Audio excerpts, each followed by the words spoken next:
you have to assure yourself that all this work that you're doing through the course of the season is going to have some productive end result beyond just benefiting the environment. After all, with all the glory, it was a business for me.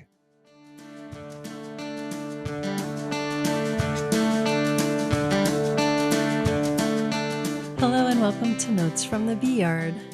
You're listening to episode 33, Here Come the Credits. Beekeeping can feel like a solitary craft, yet it doesn't happen alone. Working with bees ties you into your surrounding landscape and the people around you, first as a learner and a neighbor, and then perhaps eventually as a honey producer or even a teacher. My name is Laura Tyler. I'm your producer and host. This is episode 33, Here Come the Credits, written by Tom Theobald in 1991 and read by Tom in 2021.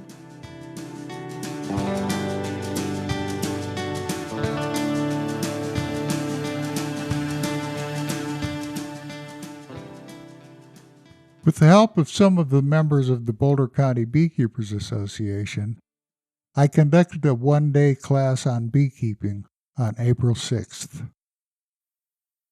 I think it is a testament to the strange magnetism of beekeeping that 30 people willingly spent a beautiful spring Saturday inside, learning about something which for most of them is only a hobby.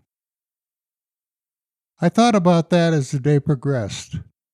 Beekeeping draws devotees from all segments of society. Teachers and parents, scientists and janitors, eggheads, heavy equipment operators, surgeons, and insurance agents. While for most of these people beekeeping is a relatively minor part of their lives, they are drawn to the craft with the same intensity as those who pursue it as a livelihood, perhaps more. Even though I am deeply involved in beekeeping myself, I sometimes have difficulty explaining what it is that keeps me in it. It is hot, sweaty, heavy, often discouraging work. It requires a large dose of faith.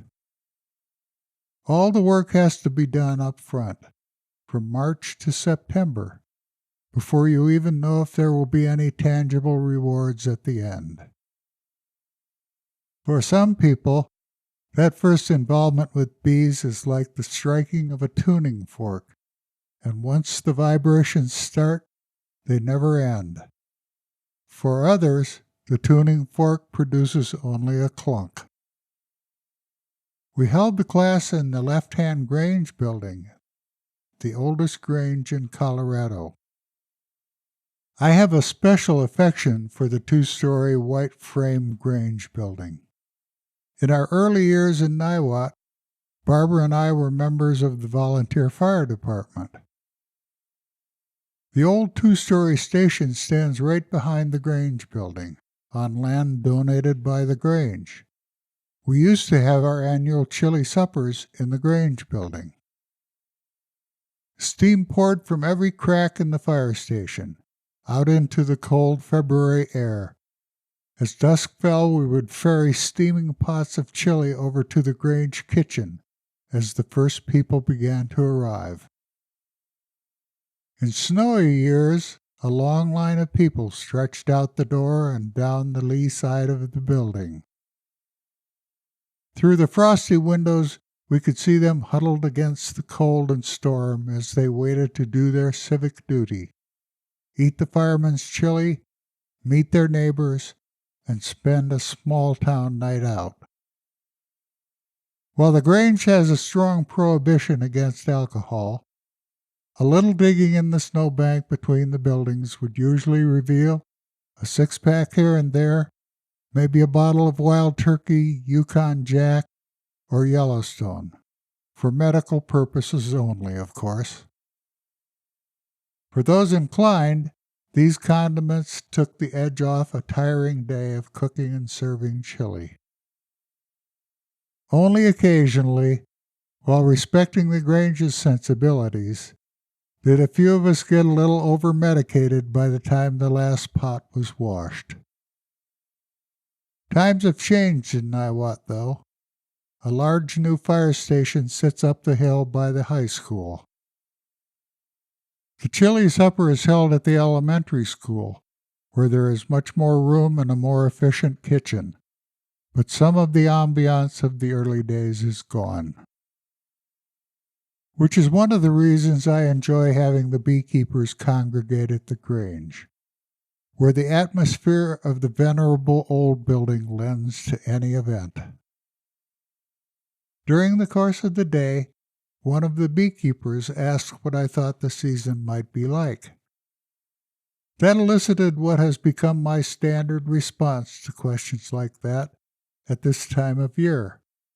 That's like asking what the movie will be like after you've seen the credits. No, she said. I mean, what does it look like right now? I replied, it doesn't look like anything. We haven't even seen the credits yet.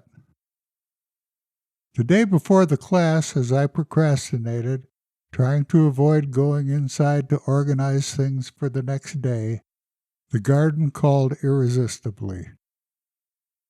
As I raked the last of the debris from the asparagus patch, I stopped for a moment and looked down at the dry earth, short gray stubs of plants from last year, the only indication of a former bounty. And I wondered as I stood there when the first green spear would break the earth. At dawn this morning, the day after the class, I walked out for the Sunday paper and noticed that the leaves on the chokecherries have begun to unfold. The neighbors' daffodils are blooming, the lilac buds are opening, even the dandelions have begun to open on the side of the road where the extra warmth has brought them out. And then, as I walked out through the garden to do the chickens, I glanced at the asparagus patch. In the single day I had spent inside bottled up, the asparagus patch had sprung to life. The tallest spear is fully 14 inches high, and tonight we'll savor the first meal of fresh new asparagus. In only 24 hours, the credits have begun to flash upon the screen, and more will come each day. View the next few weeks through the eyes of the beekeepers, and see what the credits reveal to you.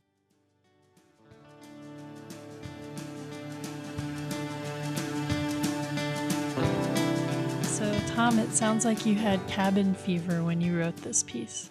Probably, yeah, probably. Well, I think anyone who's a gardener is drawn to the outside as the season progresses. And I think that the asparagus patch is the perfect signal. One day you have nothing but rubble, and 2 days later you have a tall spear of asparagus, and you're looking forward to a delicious dinner. This episode it's both funny and it's a little bit poignant at the same time. I think it's poignant for me because maybe the last time I saw Barbara was probably at the Grange. And so I do have fond memories of spending time with you all there. For the last 3 years of her life, Barbara was the master of the Grange. Yeah. What is the master of the Grange? That's like the president, like the director. Mm-hmm. The historic term is the master. Mm-hmm.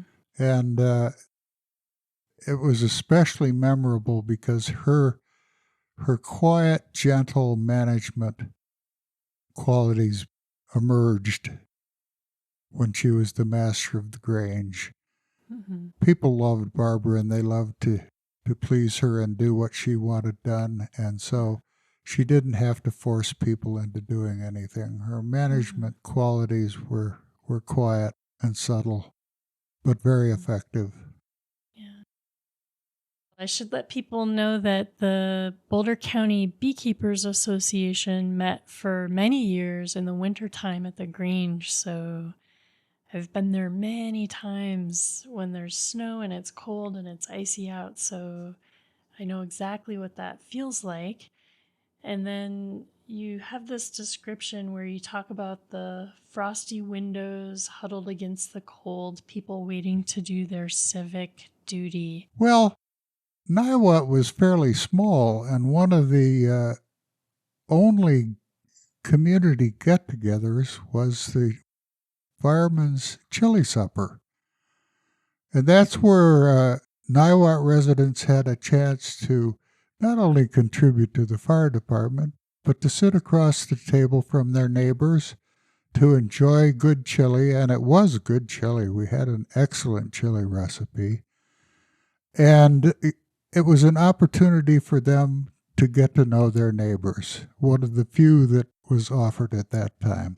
So it was more than just a fire department chili supper. It was a chance for the community to gather and get to know each other and talk about issues. And it was a wonderful opportunity in the beginning.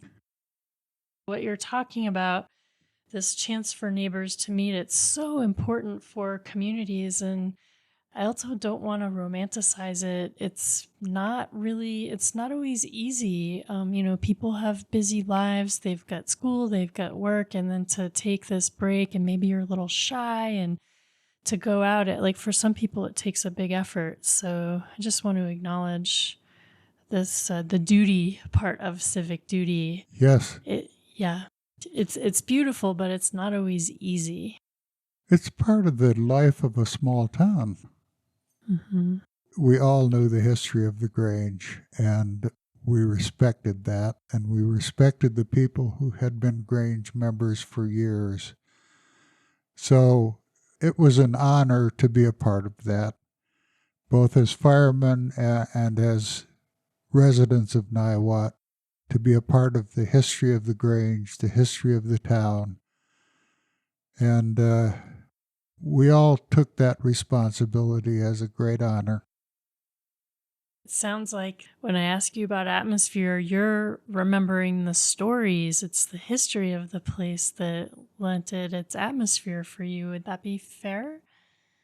Well, over time, the fortunes of Niwot waxed and waned. And in the early part of the last century, it was sort of a hustle and bustle of agricultural activities, but those began to die out as agriculture changed and Niwot changed. And for a time, Niwot took on the feeling of a ghost town. But the Grange building was one of those things that prevailed, that maintained Niwot as a community. We all recognized that, and we all honored that. Can you explain in a nutshell for folks who are listening that have never been in a Grange hall, what is a Grange? Well, the Grange began in the 1800s. I guess the railroad bears some of the responsibilities. The railroad enticed the farmers to come out and establish agriculture, and then began to stick it to them with obsessive freight rates. One of the responses to that was the creation of the Grange movement, which was an organization which represented the interests of the farmers to the legislators. Yeah, so it sounds like the Grange is a union for agriculture. Yes, yeah, it represented agriculture. And today its objectives have changed considerably as agriculture has declined. The Grange has tried to provide service to the community in other ways. And then one other piece that I wanted to talk about, it's from the beginning of the episode. You say, even though I'm deeply involved in beekeeping, I sometimes have difficulty explaining what it is that keeps me in it. And so I wanted to invite you 30 years on, so we're 30 years after you wrote that line. Can you try and explain? Beekeeping is more than a profession.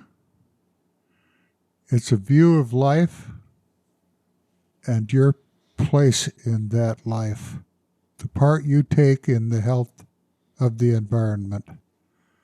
And it's not just a profession. It was a profession for me, but it was more than a profession. It was an expression of my view of the world and my place in it.